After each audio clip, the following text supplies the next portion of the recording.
activities in the coming days ahead of the election.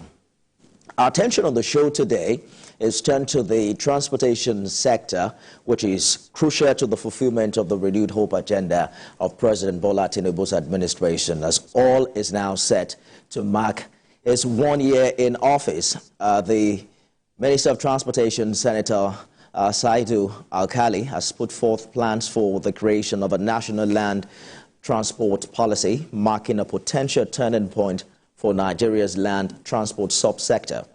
Speaking at a stakeholders validation forum some weeks ago, Senator Alkali stressed the importance of this policy initiative, citing current shortcomings within the land transport system as a primary motivation. He emphasized the urgent need for such a policy, recognizing the challenges currently faced by the land transport sector. For more on what the Ministry of Transportation is doing to achieve the renewed hope agenda, I'm joined by the Honorable Minister of Transportation, Saidu Alkali. Honorable Minister, thank you for joining us on the program this evening. Thank you very much.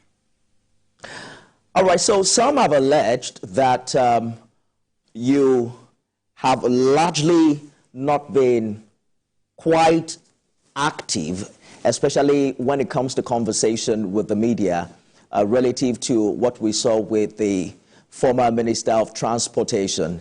And they say this perception have led to the fact that not much of the project started in the last administration has been continued. It's a good place to start. Talk to us about these rumors and how much work you think has been done in the area of continuation of previous projects. Well, let me first and foremost start with the mandate of the ministry. The mandate of the ministry is basically land transport, that is rail and land. In the area of land, when I took over as the minister, we developed the land transportation policy. The policy will address the mission, vision, and the commitment of the ministry, our framework going forward. We submitted the draft copy as the National Council of Transportation in Abuja, the capital city of Ogun State, for stakeholders to make input. When we came back, we submitted the report again for the second round of the stakeholder engagement. As we speak, it is at the final stage for our submission to the Federal Executive Council. The ministry have 3 agencies to supervise: the Nigeria Railway Corporation, the Institute of Transport Technology, and the Federal University of Transportation in Daura. This is how far we have gone on the land transportation policy so far. So, you know, there are a lot of talks about some of the projects you flagged up recently. You talked about the first segment of the Kano to Maradi rail project, which is to be completed in 2025. And also the 62-kilometer Port Harcourt to Abia rail service. What do you consider the highlight of your ministry's achievement in the past 1 year in this regard? As the ministry have about 2 to 3 major projects under railway modernization. We have Lagos to Ibadan, Ibadan to Mina, Mina to Abuja, Abuja to Kaduna, Kaduna to Kano, and Kano to Maradi. Before I took over as the minister, Lagos-Ibadan was completed and it was put into use. So we are to continue from Ibadan to Abuja, and from Abuja to Kaduna was completed and put into use. So we are to continue from Kaduna to Kano and Kano to Maradi. Most of these projects were awarded under EPC plus F. There is an equity contribution of the federal government amounted to 15%, while the 85% is to be sourced through a loan. The viability of railway is mostly associated with freight, because no bank will lend you money without making their own economic feasibility studies to ascertain the viability of the project before they can fund it. The President has directed the Vice President to lead us to a Belt and Road initiative in Beijing, the capital city of the People's Republic of China. The Vice President has interfaced with the President Xi Jinping in a bilateral discussion. He has extracted his commitment to phone Ibadan to Abuja and Kaduna to Kano. The loan of Kaduna to Kano was released. It was signed by the Minister of Finance. We are just waiting for some few procedure of signature for the loan to drop. And from Kano to Maradi. So I went for inspection, and the President has directed that all the ongoing projects should be completed. The one of Kano Maradi, I was in Kano to Dambata to Kazaure to Daura last week. Hopefully by the end of next year, we'll be able to put Kano to Daura, and because there is a branch line to Duze, the capital of Jigawa State, then we'll link Jigawa to Kano. And that of Kaduna to Kano hopefully will be completed by next year. The essence of this corridor is to link Lagos to Maradi in Niger Republic. But by the time you have a gap, there is no way you can start freight from Lagos to Maradi. And as I told you earlier, the achievement of railway mostly has to do with freight. And when I took over, we started freight from APMT terminal in Apapa to Ibadan. And very soon, by the grace of God, because I said it doesn't make sense you start freight, then you stop in Ibadan. We will start evacuating containers from APMT terminal because we have both the narrow and the standard gauge inside the port. We are able to rehabilitate the existing narrow gauge because there was some wash away and some vandalization around Baro in Niger State, which I have directed the managing director of the Nigerian Railway Corporation to ensure he has fixed it. He has done that, and hopefully by June, we are going to start freight on the narrow gauge from Lagos to Kano. By the time we are able to achieve this, cost of business will be low, we reduce the menace of road traffic accidents, we save our roads, so we have a multiplier effect on the GDP growth of the entire country. And on the Eastern Corridor, we have another line from Port Harcourt to Maiduguri. The time I took over, the project was just outskirts of Port Harcourt. But within this 1 year, we are able to fix Port Harcourt to Aba, which we have commenced operation just last 2 weeks. Honorable Minister, just to gain some clarity as to my earlier questions, how many of these projects are a continuation of ongoing projects that this administration met on ground? From Lagos to Kano. As I said earlier, Lagos, Ibadan, Abuja, Kaduna, Kano, Maradi. It's an ongoing project. Then the other one is the Eastern Narrow Gauge from Port Harcourt to Maiduguri. So we are to continue with the project, and we should ensure completion at the time that was spelled out. All right. When we hear the MD of the NRC talking, he's still talking about refurbishing locomotives and coaches. And as a matter of fact, he's also talking about acquisition of narrow gauge locomotives and narrow gauge coaches. What's the plan of this administration for, a rail system world over that is fast evolving from steam locomotives to speed trains that they call modern bullets? The contract was awarded for the construction and the procurement of the locomotives, but we have not yet procured the locomotives. That of Kano to Maradi, we are still waiting for the loan, and so also the one from Lagos to Kano. The essence of refurbishing the old ones that we have, because we cannot wait until we got the new locomotives. Like the one we are using in Port Harcourt from Port Harcourt to Aba is an old locomotive. It was refurbished and it was put into use. The one we are using from APMT terminal to Ibadan. And by the grace of God, by June, we are going to start freight on the narrow gauge, still using the refurbished locomotives. A journey of 1,000 miles starts with one step. So we cannot sit down and fold our arms to wait until the new locomotives has arrived. So that is the essence of refurbishing the ones we had. So I'm looking at the timeline. Is there like a long-term program of transiting into a more modern rail service? Yeah, of course, as I told you earlier, a journey of 1,000 miles starts with one step. So we have started so far, we have started the passenger train, we have started the freight, so and the journey continues in that order up to the time we will be able to achieve the desired destination. Let's talk about security on the railways. Early last year, this was a huge concern. We recorded about 2 major attacks on the railways in a space of 10 months. And I recall the former minister was even suggesting, a military plane to survey the facility. How far have we gone in this regard? Are the insecurity challenges now behind us? And what are we doing to sustain the success thus far? Yeah, we have a collaboration and cooperation with all the security agencies, and we have deployed surveillance cameras so that with the use of the technology in conjunction with the military personnel on the corridor, we'll be able to achieve a safe, secured, and affordable transportation system on all our corridors.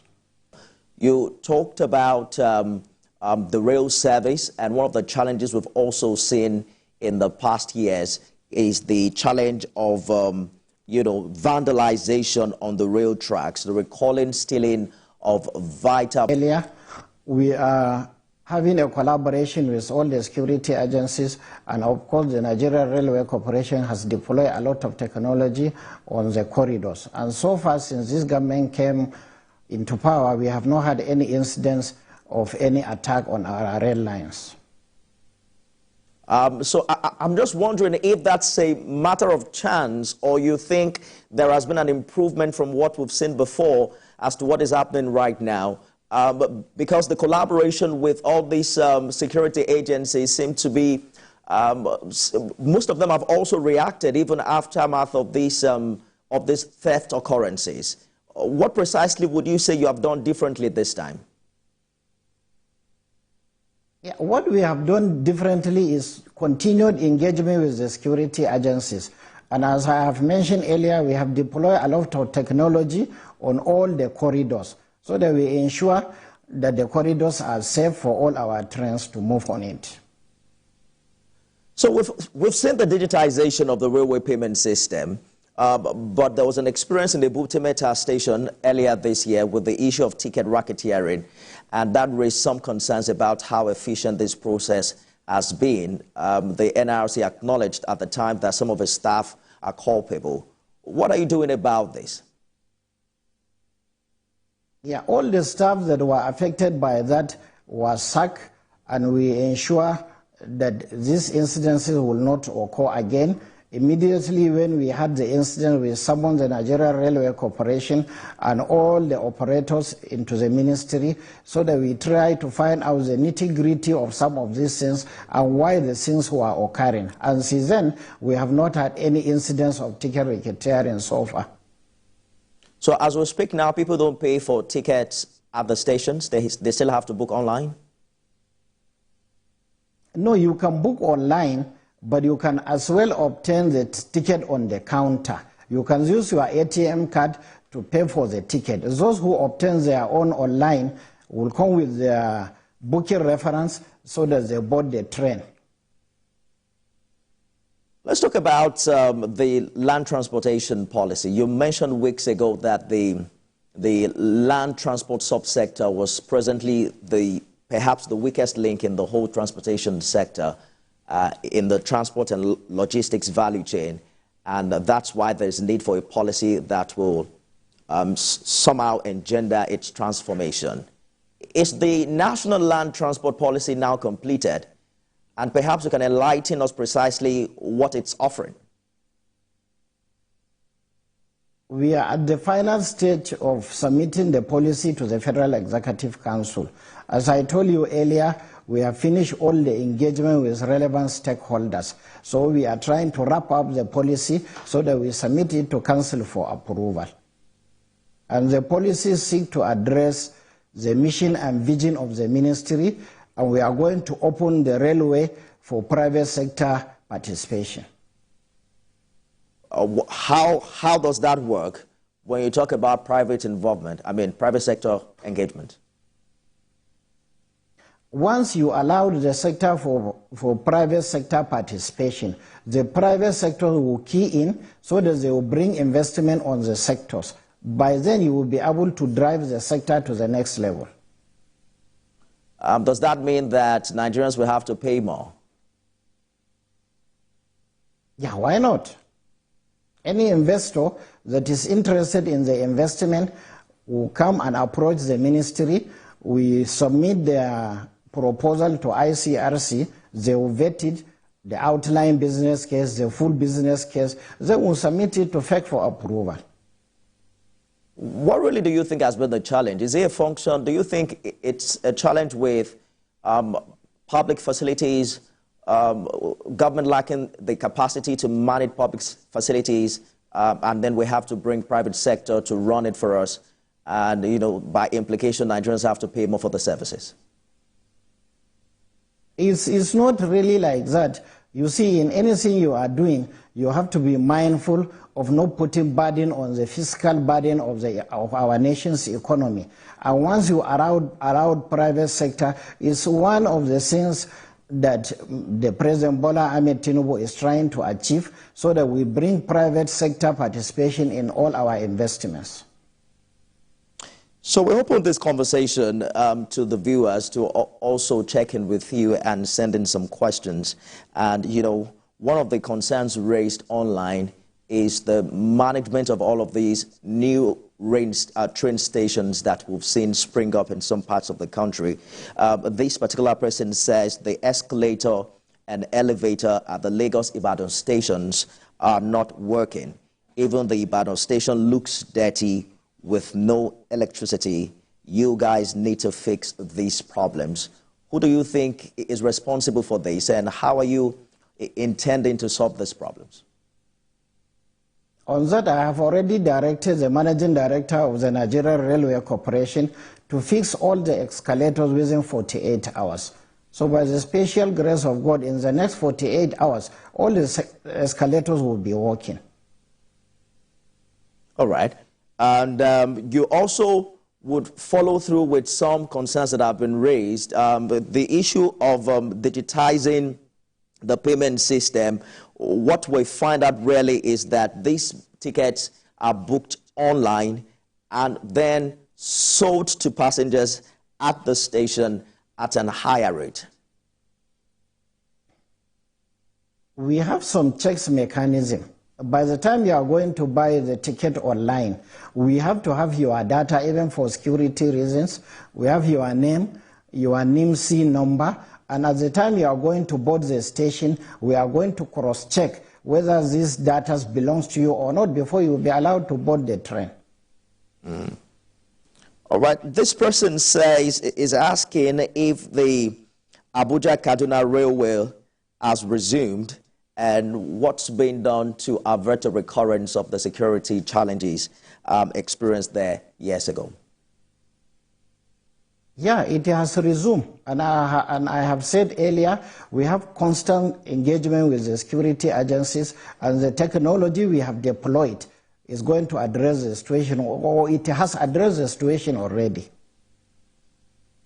And you're saying that this is a sustainable effort that will, improve on the experiences we've had in the past, Honorable Minister? Yeah, it's going to be sustainable in line with the renewed hope agenda of Mr. President. And not only that, some of the achievements we have also recorded in the ministry. We have Nigerian Institute of Transport Technology, which they have started conversion from petroleum to CNG. So far, we have one center in Zaria. We have another center in Abuja here. We have another conversion center in Kano. That of Lagos and Enugu will be ready in the next 3 weeks. And we have the Federal University of Transportation, Daura, which you have not talked of it as an achievement of this administration. At the time President Bola Tinubu came in as the Nigerian democratically elected president, the university structure has been put in place with only a vice-chancellor. So when we took over, we approached Nigerian Universities Commission to appoint a mentor university for the university to take off against 2023-2024 academic year. They appointed ABU to mentor the university. and we approached JAM, then the portal of fresh admission was already closed, so that they will give us a window through change of institution. With that, we have admitted over 500 students, which are now studying 14 courses in different cadres of degree program. All right, we have to go now, but I'm sure you're also following closely with developments as it relates to the economy, especially following the removal of fuel subsidy and the promise by this administration to provide some relief in the area of transportation. We expect to see some CNG buses arrive by May 29. But what do you consider the biggest challenge to fulfilling that renewed hope agenda where your ministry is concerned? Well, all the critical issues were already addressed by Mr. President. We are going to revitalize the federal urban mass transit system, and these buses are using CNG, so that the cost of transportation is going to be very low, and the ministry has already engaged an investor on retrofitting our locomotives from diesel to CNG, still to bring down the cost of transportation and cost of freight as well. Honorable Minister of Transportation Saidu Alkali, thank you so much for talking to us.